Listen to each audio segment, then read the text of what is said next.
What's good, everyone? It's your boy Salos back again with another Pokemon video, and let me tell you something. I have been trying my best to process what the heck we just saw. And if you guys know what I'm referring to, a new Pokemon game just dropped. Of course, you guys have seen this all over the internet. But yes, we have another Pokemon Legends game, which means that Pokemon Legends, the series, is here to stay. Sure, there are a lot of people out there who are happy about that. But we'll be getting into that a little bit more, and I say we because I am not alone. I am joined here by a Bug. He's a good friend of the channel, so want to say hello, a Bug? Hey everybody, it's a Bug. Hope all's going well today. And like Sailor said, yes, we are having another Legends game coming, and I'm excited. So if you guys don't, for Monster Hunter fans, you guys already know the deal with these. This is going to be a discussion video, and there are a lot of new guys here, so for all the new people, welcome, welcome, welcome. Every now and then, we kind of take a break from gameplay and just sit down and just chat. So if you guys got any chores to do, you got some homework to take care of, you have some laundry to fold, or you got to do some spring cleaning, just put this on the background and listen to it kind of like a podcast, because there is going to be gameplay to look at, but not really the focus of the video. So yeah, we're just going to be sitting down and talking about what we saw with Pokemon Legends today. And I just want to start off by saying that this is actually the first time in the first time in Pokemon history that we've had 2 consecutive years with no new main series games. Have you finally listened of our criticisms with Scarlet and Violet? I hope they do, because let's be honest, I still remember that one video that I saw about, we want to be an indie company, have that indie feel. Like, it's okay to have a small group of employees, but here's the thing: when you carry more to produce more efficient quality products, you kind of need to, branch out. Pretty much the main issue I see is that you can't really stop. Like, Pokemon can't afford to stop, because the games are just viewed as a launch pad. When Generation 10 comes around, it's going to make a whole new line of plushies. You're going to have a new anime. Now that Ash is gone, who knows, with Liko and Roy, they might do some more adventures with them. There's the TCG, there's VGC. There's a lot of money that rides on those games. So the games literally kicks the football. And then the Pokemon Company just rides with the momentum. It's kind of unfortunate, but that's just kind of how it is. Yeah, pretty much like what Sailors just stated, because I say since the time with Pokemon Journeys, which was Ash's last official time in the anime, they were able to I wouldn't say branch away, but at least somewhat slow down. So we saw what Legends of Arceus. Granted, the game could have been a little bit more polished, but it was still very well handled, let's be honest.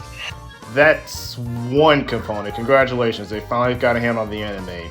Now let's get a hand on the TCG. Oh, let's also get a hand on the trading card games, which sounds like they are, because we also in that direct we got a new mobile app, so maybe that's going to be something. Let's also get a hand on the plushies. Let's also get a hand on the spectators. Also get a hand. There's a lot there, so congratulations.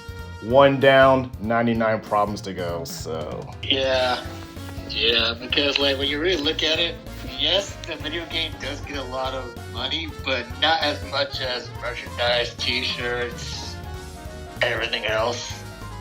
But I was just making a little side point on that. I don't want to harp on that too much. I was just saying that they're finally listening to us, because I was watching a stream of someone play through the Indigo Disc last night, and I just feel so fortunate, because her stream was running at maybe 15 frames a second. It was, yeah, it was pretty bad, and I was just like, I am so sorry that this is your experience with the Indigo Disc. And that's what makes Scarlet and Violet just a hard game to talk about, because everyone's experience is so vastly different. It's sometimes it feels like you're playing 2 different games. Like, my experience, it had a few hiccups here and there, but then I see things like that, and I'm just like, if that was my experience, I'd be pretty pissed off too. Yeah, I look at it, I didn't have that issue. Like when you told me, Sailors, and I legit saw it on your stream, where your game crashed. What was it? 4 times? It wasn't 4 times. It only crashed once, but yeah, I think it crashed like 2 or 3 times throughout my entire playthrough. But yeah, that's still 2-3 times more than literally any other game I own on the Switch. Yeah, it crashed once for me. But that was like way after the base game was done and everything. But even though, yeah, with my Switch, we need that new Switch soon because my Switch is like an old car starting up. It's going. But we didn't sit here to talk about Scarlet and Violet and the shortcomings on that. That's all in the past. Scarlet and Violet has wrapped up development. We're here to talk about Pokemon Legends ZA. What do you think about Legends? First thoughts on everything. What just comes to your head the first thing you hear when you hear about new Legends game? Back to the past. Or in this case, maybe future. But like, it could be cool to see a gen that we're familiar with, like legitimately familiar with, since like with Pokemon X and Y, when the game legitimately had like a huge rise in play when it was first introduced all those years ago. So I am excited to see what we're gonna see, / possibly get some plot holes that were legitimately left in X and Y that hopefully might get seen or cleared out. Yeah, I think that a lot of people were. Well, there are a lot of leaks. I sent you one 4chan leak yesterday. Editor says you can put that on screen so people can read through it. But there was a 4chan leak that was basically saying that we're gonna follow the story of the 2 brothers, because I'm not sure how much of the lore you guys are pay attention to with Pokemon games, but from what we know, that there were these 2 kings back in Unova. And they both had one had the Dragon of Truth and one had the Dragon of Ideals, and they came together and they made the original dragon being Kirim. But sometime during that the 2 brothers got into like this big dispute or something, and they drifted apart, and they made their 2 separate dragons, which now known as Zekrom and Reshiram. But at one point in time, there were one dragon, and Kirim is the husk of that dragon. So people were saying that we're going to actually explore that story, which I'm not gonna lie, that would be a pretty cool story to explore. But number one, like I said, I just told you an entire story. Like, that's established lore in Unova.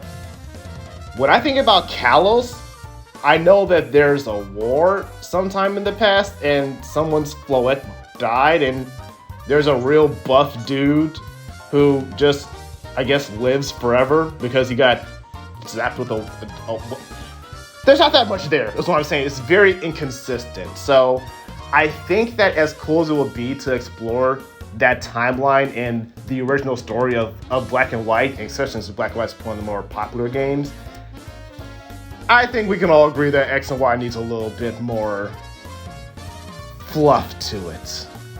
Yeah. What's Sander? What is Dr. Octavius? But yeah, as a concept, the first thing that I think of when I hear about the Legends games is I guess you could say this as a hot take, but I was never really too wild about the Legends series, because here's my thing, is that it was just for one, let me just disclaimer out the way. I never say anything too harsh about Legends, because at least they tried. I will never slander Game Freak for trying something that's not get the 8 gym badges, beat the evil team, beat your rival, beat the Elite Four, become champion, do the battle tower. If they don't do that, I will never bash them too hard, because at least they tried something different. So Legends was a breath of fresh air. It was their first attempt at pseudo open world games. So the battle style was very unrefined in my opinion, because it was very easily exploitable.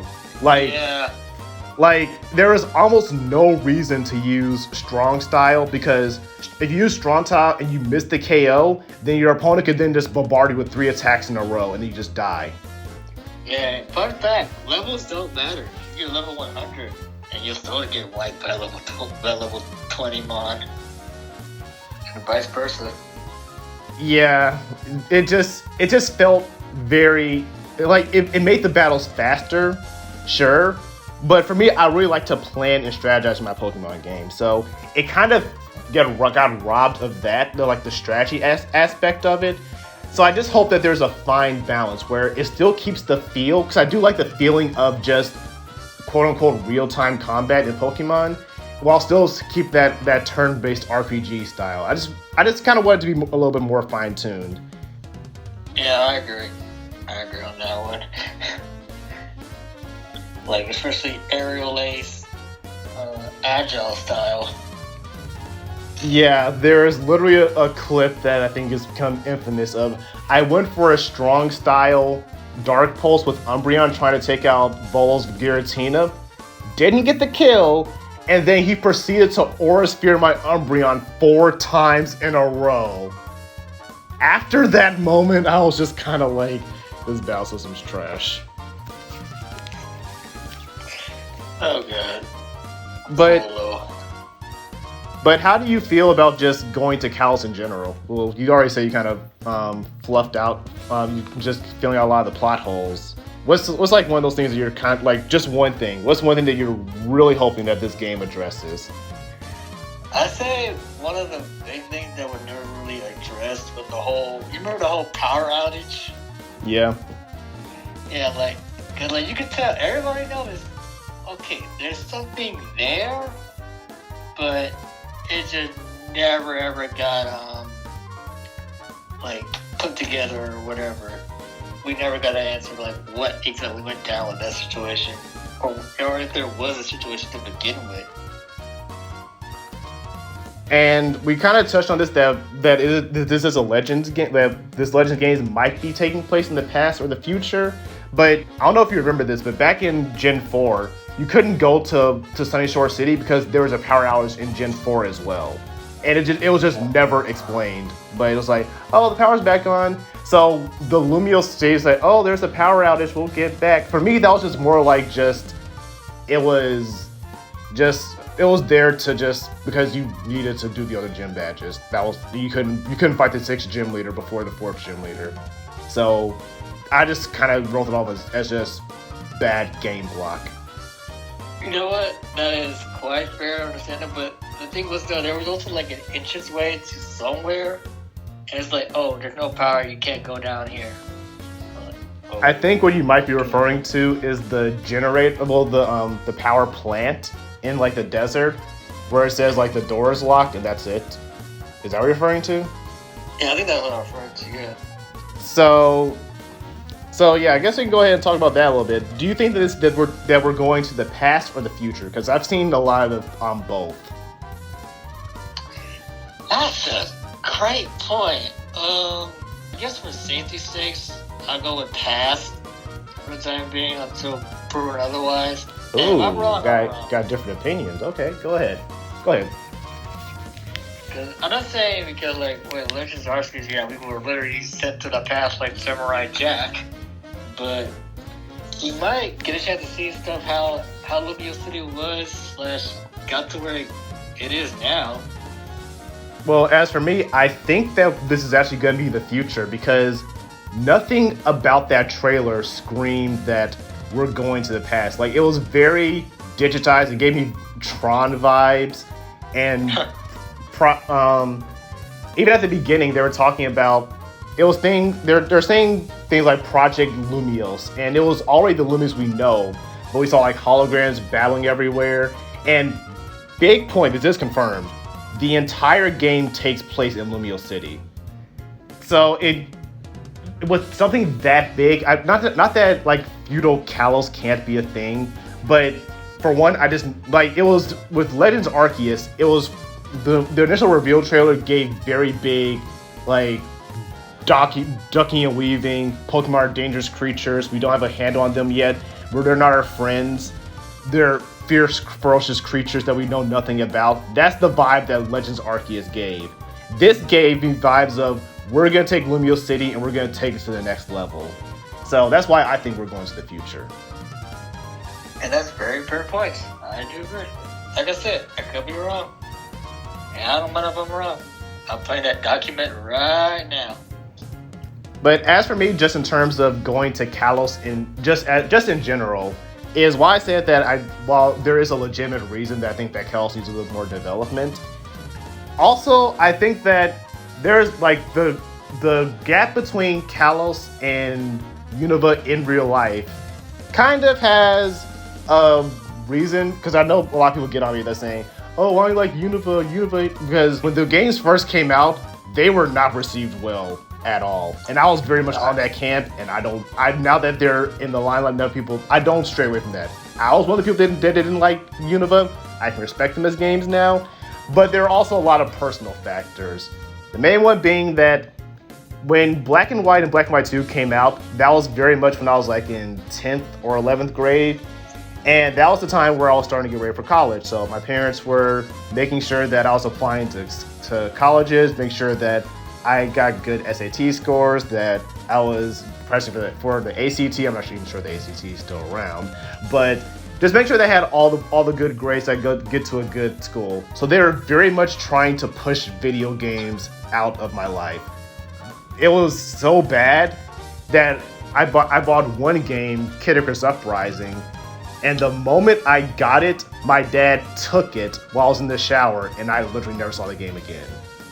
So, Black and White 2 it was kind of like I had to play it in secret, and that was just like a very grimy feel. I didn't get to play it on volume because the volume was too loud. My parents were here and they take my DS. I wanted to play it for another 2 days. I had to play it at school, at my grandma's house, literally everywhere, anywhere that's not Pokemon. It felt like I was being sheltered as a Pokemon fan. But conversely, when I got to college, when X and Y came out, just walking with my parents to go register for college, I overheard people having a conversation on who the best evolution is. That's my first memory of coming into college. And then X and Y came out, and like X and Y was the most popular game on the campus. It just felt very good that coming out of Unova, that being pretty much like a sheltered Pokemon fan, or like I was smuggling drugs or something, to just like, oh, you play Pokemon? That's really awesome. So I have a lot of good memories of Pokemon, of X and Y, because it was the first time I felt accepted as a Pokemon fan. I met people like a Bug in college, so made lifelong friends because of it. So I will always have a soft spot for Kalos, so I'm hyper going back to Kalos. Ooh, how do I feel with that? First off, my condolences to Kid Icarus on Rising the Goats. R.I.P. and yes, thank you for letting me borrow your copy. I will play it eventually. I know you will. You're sick. I get through your, like, no joke, legitimately speaking, trauma, which I understand. But yeah, you will enjoy the game when you get to play it. And thank you once again for letting me borrow 365 Days Over 2. The GOAT! Rocks is better than sword, don't at me. At least I can enjoy it instead of just watching through the cutscenes. Pretty much. Ooh, such wasted potential. But yes, like around that time when X and Y was just popping out, that's when like Sailors and a bunch of other people became my roommate. And yeah, so like we had like a blast talking about Pokemon. I remember one time in the fast food area in the building, like I literally saw my 3DS light up like a Christmas day in July because it kept flashing green everywhere. Street Pass, yes sir. Street Pass, let's go. So yeah, and also during that same time when X and Y came out, that's when we actually had our first Pokemon tournament in the game room. And this boy over here took the whole shebang. I'm contemplating if I should put you on blast. Because I already put you on blast in the Drayton video. And I wonder if I want to do... I know you haven't seen it because you're dodging spoilers. But I caught on to your game. I know what that's about, but I think I'll opt until let you watch the Drayton video when you get a chance, and you can. I won't repeat myself. You know what? Yeah. Speaking of Scarlet DLC, yeah, I was out of town for a while, so I couldn't really. Out of town? That's an understatement. You were out of the country. I was out of the country for a minute. So I already bought and downloaded the games. I already played through the first DLC, so I got Pokemon. I just didn't get to play through the Indigo Disc part yet. So I'll be doing that soon. But yeah. I had to dodge spoil like a mud cooker when I came back. Speaking of coming back, so how do you feel on coming back to Lumiose City, and that the game's going to be taking place just in Lumiose City? Well, to be honest, I am happy we're going back to X and Y. More fleshed out plot / if there's any villains in there, a little bit more reasoning. But it is gonna be interesting because like we're gonna be in one big area. Well, Lumiose City was already a big area back on the 3DS days, so it's gonna be interesting how they're gonna evolve with that. Cause like, yeah, it's a big area. It's interesting how they're gonna like go past it. Initially, I was like, that's so limiting. But then I really started to think about it a little bit more. I was like, hold on. There are a lot of really good games out there that take place in one city. Like Spider-Man 2 that just came out, that's all in New York. And they even expounded on it. Like they added just different parts of New York that weren't in Spider-Man 1. That it just shows that a city is a big place. If you really know how to deal with it, also like Cyberpunk 2. If you know how to work it, you can totally have an entire game in one city. So it just Cyberpunk 2027. My bad. Yeah, it's just that I just don't know if again it's Game Freak is they even said in the trailer that this is going to be their most ambitious project, and they are not lying because they have never tried something like this ever. Not even the first Legends game. So I do kind of like that they're dialing it back to one big city because I think that that's going to give them the foundation to give us a true open world. I know Scarlet and Violet was first open world game, but you couldn't go in the houses. There were towns in there, like I can't even remember the town, but it's the town that literally just exists to evolve Armarouge and Ceruledge. Oh yeah, that place. Yeah. There are so many things that just exist to exist. So if they can do this right, and they instill the confidence that they can make a world or a town this detailed, and now that they're getting all this time to develop Gen 10, because I'm pretty sure like don't let them fool you. They're saying they're working on Legends Arceus, but I guarantee you they're working on Gen 10 right now. So they're getting all this time to cook, and if they do this right and the fan perception is pretty good, I'm actually really interested to see how Gen 10 is going to look with their towns.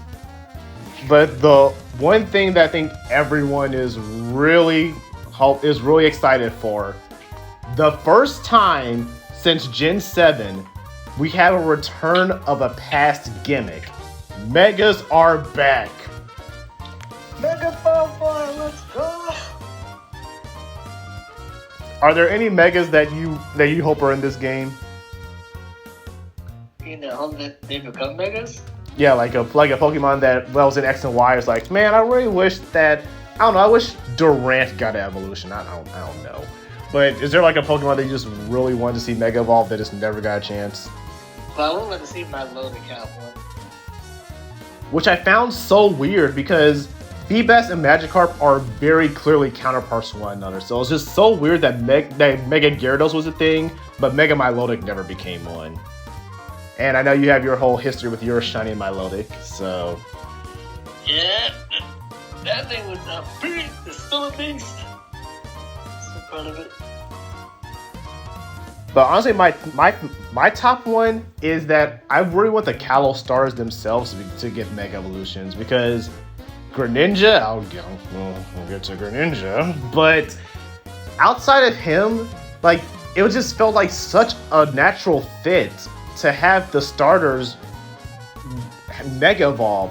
With Gen 7, all the Alolan stars had their own Z moves. With Gen 8, they all had their own Gigantamax forms. So it was just so weird that they didn't really do it. Honestly, I was surprised that Paldea, I guess that's kind of a spoiler, but yeah, the Paldean starters don't get a special terrestrial form.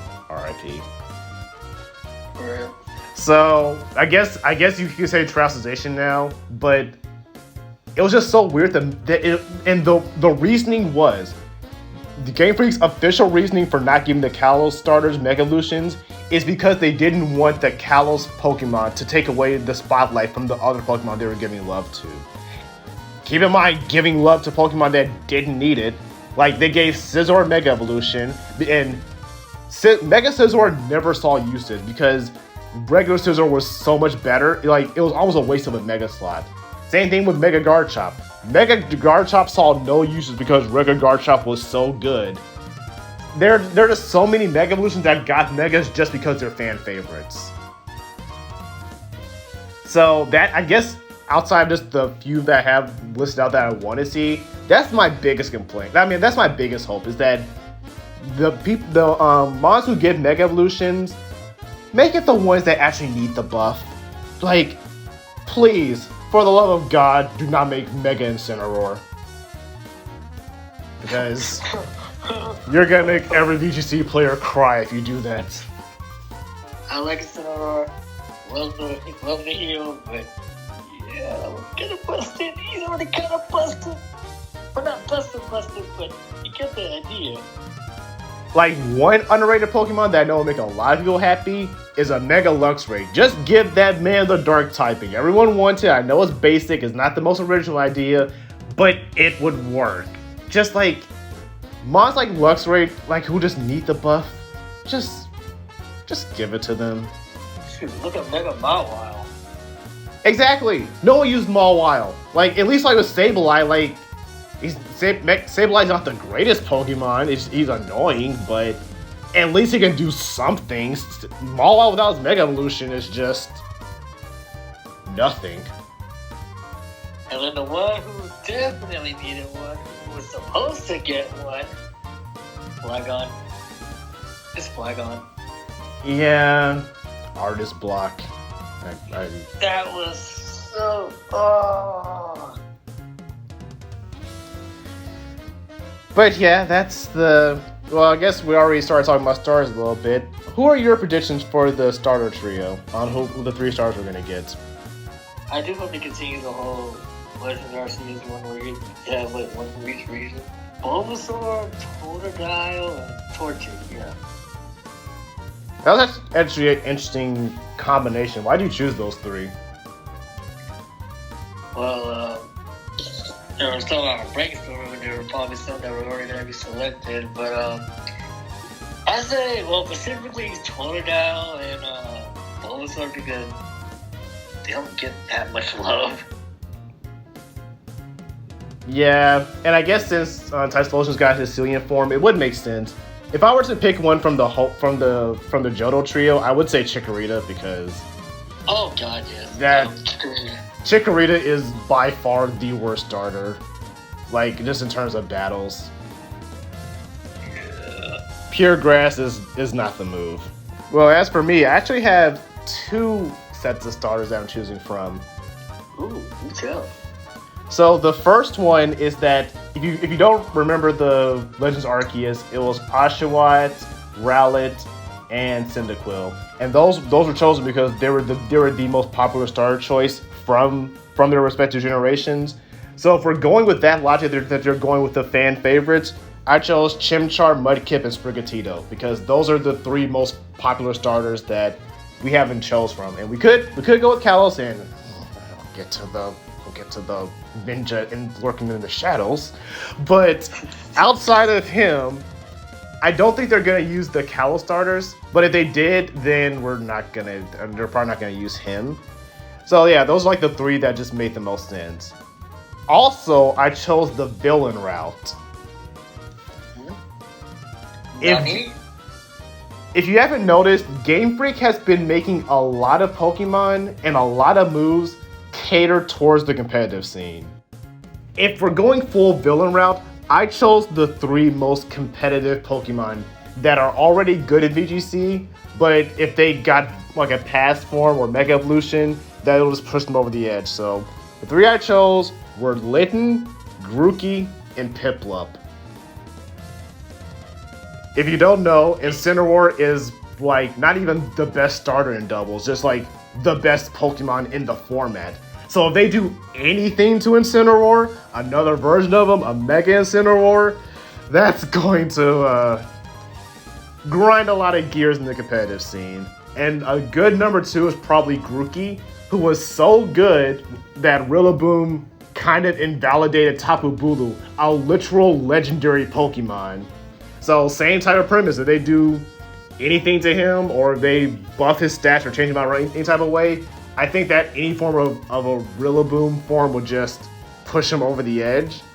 And Empoleon, it was kind of, well, I kind of ran out of options. There are not way too many good starter Pokemon in competitive Pokemon. So they have tried with Empoleon, because they changed his ability from Defiant to competitive. If you don't know what that does, they're very similar abilities. That Defiant is when your attack, or when you get a stat lowered, your attack sharply raises by 2 stages, which was kind of awkward for Empoleon to use because it's more of a special attacker, not physical attacker. So they gave the newer ability, competitive, which does the same exact thing, but instead of raising your attack, it raises your special attack. And that is kind of, I don't want to say Empoleon is like a meta threat, but it put him in the running for a pretty decent Pokemon that's also a pretty decent Incineroar counter. So you do see Empoleon here now and there. So it got me thinking that they're trying to make him a competitive Pokemon. So I put him in there that maybe if they're gonna make this full villain route on buffing good competitive Pokemon, he's just a water type, and there are not that many good water types starters. So Empoleon was the best one, so that's why I chose him. Yep. And back to what Sailor said about competitive, especially competitive items like with room service. We also got ones called like, I think Dice Roll? Loaded dice. Loaded dice, where you can like have, for example, bullets you can maybe shoot 3 to 4 times. And all of that, so like, we got a lot of competitive items this time. And also the big one that we got back in Gen 8, heavy duty boots, or what I like to call heavy duty Tims, because that has saved a lot of mods from Stealth Rock Barrage and everything in between. Yeah, and I can always speak for singles, because I am starting to dip my toes into VGC a little bit, but I am a singles player first and foremost. Let's go! But yeah, loaded dice kind of broke singles. It made Excalibur probably one of the worst pseudo legendary Pokemon to literally being banned. And the Winged King, aka Koraidon, it was enough to finally push him over the edge and make him edge out over Miraidon, who before loaded dice was the thing was that with loaded dice, he didn't have anything to use it. But in the Indigo Disc, he got Scale Shot. So now Koraidon can just Swords Dance up, Terra Dragon, and with loaded dice, he's guaranteed 4 hits. And with Scale Shot, that's a 100 base power dragon move that raises your speed every time you use it. So Koraidon just kind of snowballs very fastly. So that was enough to push him over the edge. And he is by far the best Pokemon in Ubers right now. Oh, good heavens. Yeah, the Winged King is literally the king of Ubers. Yeah, but yeah, it's a running joke with that.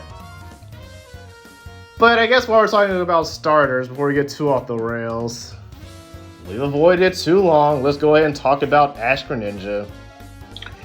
Yeah. Well, who got nerfed and non-canonized. But with the Legends game, maybe they'll bring it back into the line. Because, okay, disclaimer, I know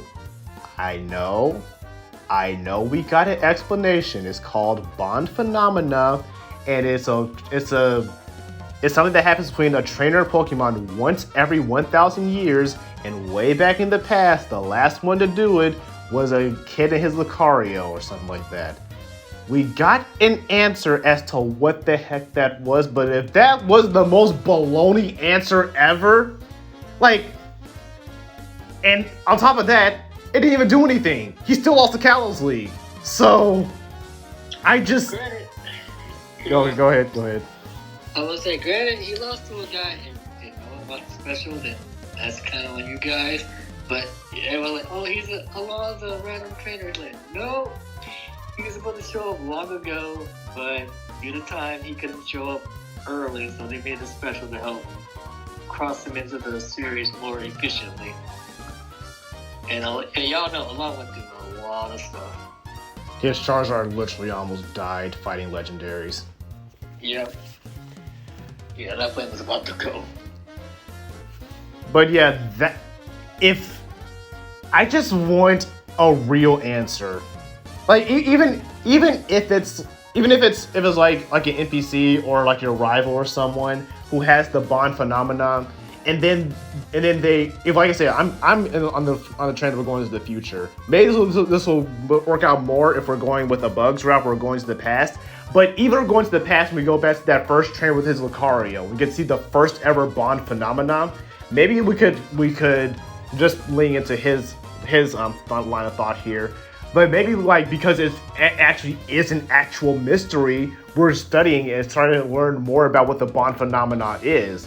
Or if we're going to the future, which is more in line with my thought process, maybe we can get, and I know that people don't like to admit it, but yes, Ash is canon to the main series games now. He's been in quite a few main series medias, but maybe they can study and give more answers on the Bond phenomenon that Professor Sycamore conducted on Ash's research with Ash Greninja. And then we can get more on the current Bond phenomenon with, I don't know, the rival in his Incineroar. I don't know, but just give us more context around that, because that's probably one of the biggest mysteries in Pokemon. There's another one, but we'll get to it.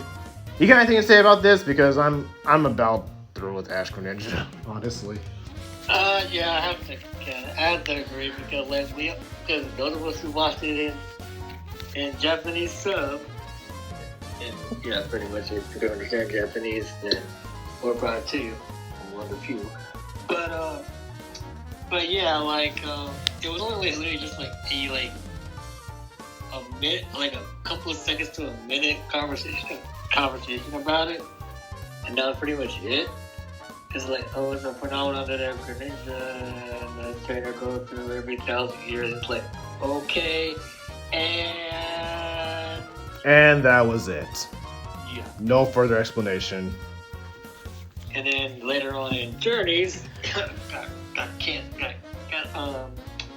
got removed, got non-canon, and that's just the biggest, oh, you gotta be kidding me moment.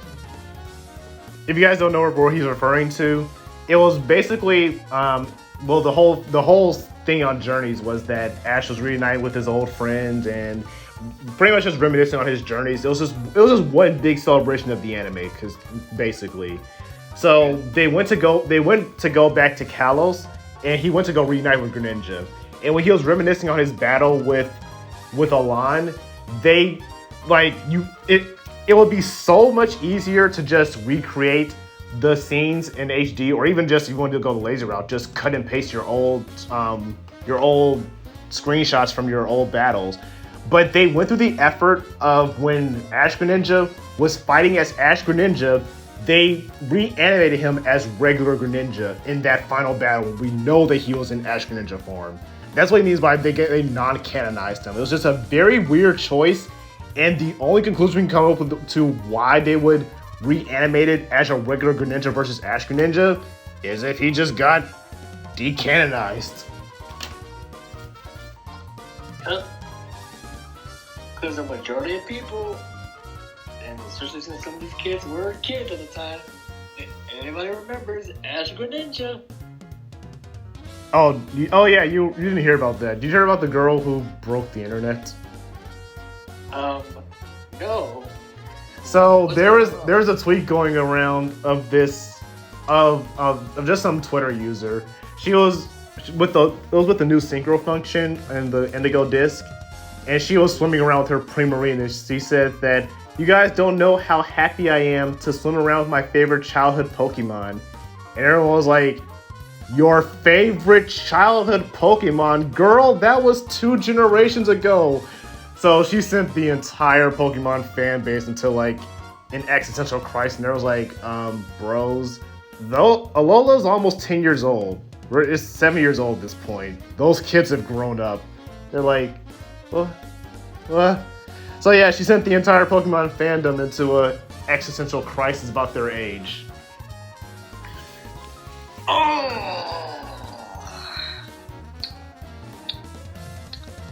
Yeah, I'm feeling that right now. Yep.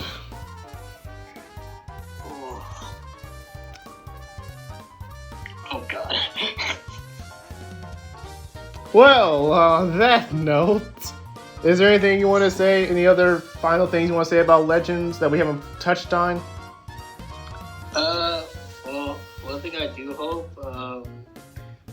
we get some of the texture models that we gotten in Scarlet and Violet, and they do hopefully, I do mean hopefully, amp it up.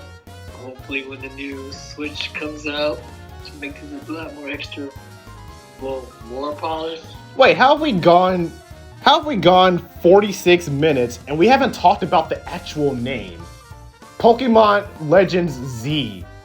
Zygarde's Redemption Arc. How have we not even talked about Zygarde this entire time? Wait, is it AZ or is it Z? ZA. Oh, okay, Z, man. But yeah, this is Zygarde's big redemption arc because he got screwed the biggest out of all the third legendaries. Yeah, he did, because thankfully the anime helped. Like, no joke, it did help. But yeah.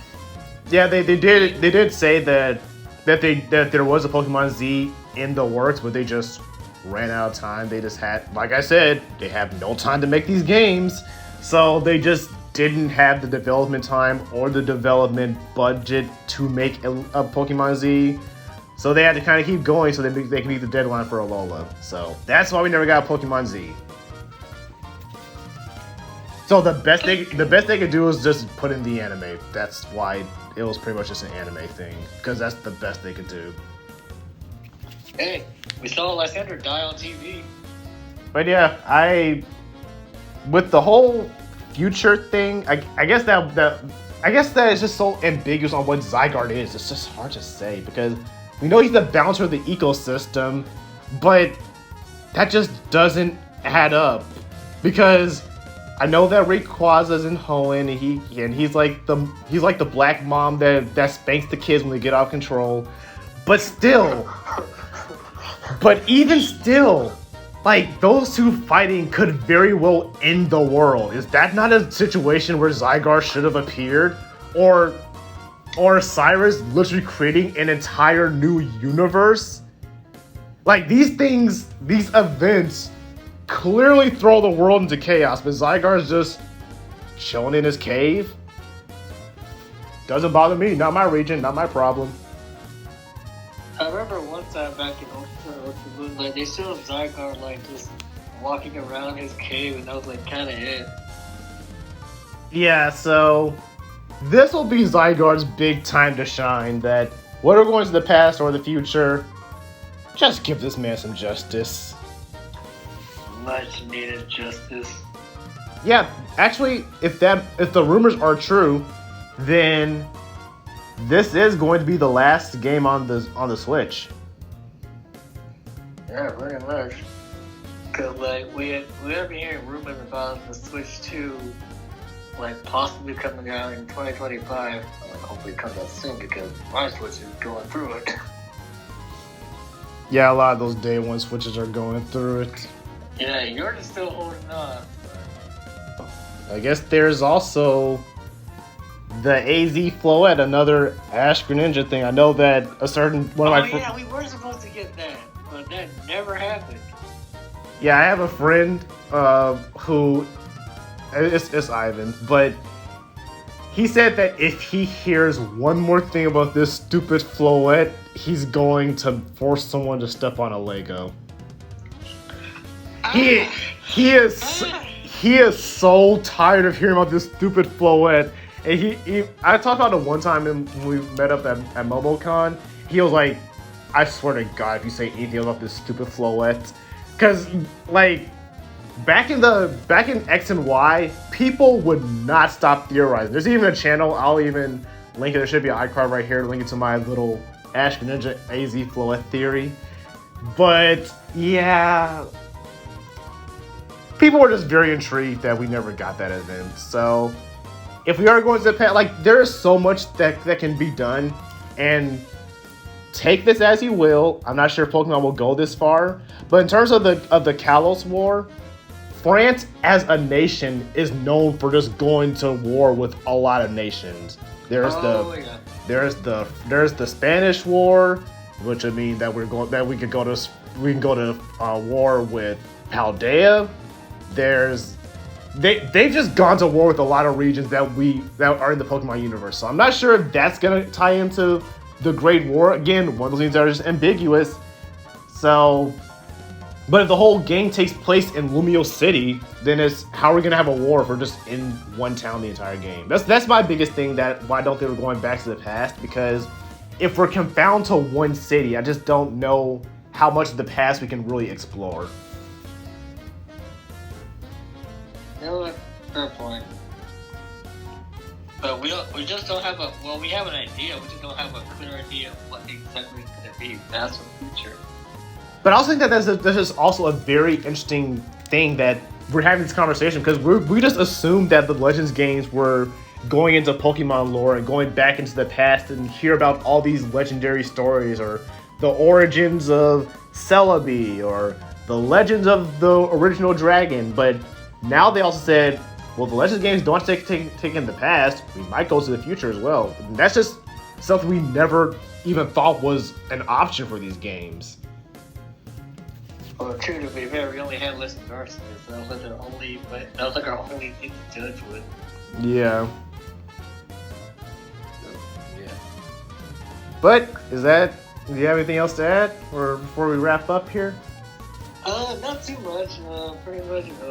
I hope the game gets a good quality or a quality style of work that it needs. Hopefully by then we'll have more information about the Switch 2. And hopefully the rumors for the Switch 2 is true to an extent. And we all have a grand fun time. And I do hope they bring back some of the mechanics, like with evolving mods, like with the link cables. Yes, please. Yeah, that saved me a lot of headaches. You know, there's some of my friends didn't even know that the link cable was that you could trade the old-fashioned way, or evolve the old-fashioned way. In Legends Arceus, if you so chose, you could still evolve your Graveler by trading with a friend.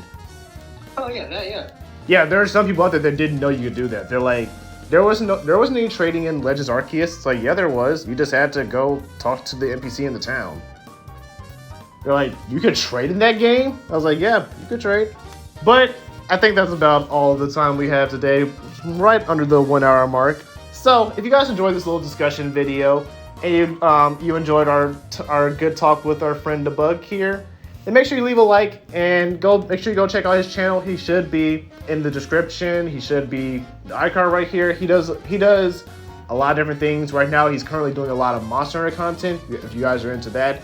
But he also is into Pokemon too, so I'm not sure what kind of plans he has for Pokemon in the future, but Oh, I got some plans for them, but I'm not gonna say anything right now since they're not fully there yet. Ooh, well, I'm interested. So, yeah, if you're interested in future content for Pokemon for him, he does things on the side. Like I said, he does a lot of variety of different things. He does Pokemon, Monster Hunter, a lot of different genres, Kingdom Hearts. So, if you like variety content, go ahead and give him a look. But thank you so much for joining me for all this. Also, it's always easier to do these things when you have someone to bounce ideas off with. Oh, very true. I'm glad you're able to invite me on, Sailor. Glad we have the time to actually do it.